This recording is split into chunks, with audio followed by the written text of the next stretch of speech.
تو بات یہ ہے کہ میں سمجھتا ہوں کہ جو لوگ، جس کو بھی اللہ نے سمجھ دی ہے اور اس کو پتہ ہے کہ یہ غلط ہے اور وہ آواز نہ اٹھائے، تو وہ اس سے قیامت کے دن سوال ہوگا۔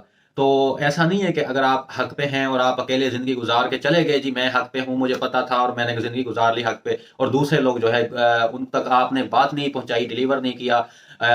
جیسا کہ اللہ کے نبی صلی اللہ علیہ وسلم نے خطبہ حجت الوداع میں فرمایا کہ صحابہ تم گواہ رہنا، کیا میں نے تم تک اپنا دین مکمل نہیں کر دیا، ہر بات تم تک پہنچانی نہیں دی؟ تو صحابہ نے فرمایا کہ اے نبی صلی اللہ علیہ وسلم، آپ نے پہنچائی ہی نہیں ہر بات، بلکہ پہنچانے کا حق ادا کر دیا۔ تو وہ پھر آپ صلی اللہ علیہ وسلم نے فرمایا کہ اے صحابہ جو یہاں پر موجود ہیں، تم ان لوگوں تک پہنچانا جو یہاں موجود نہیں ہے۔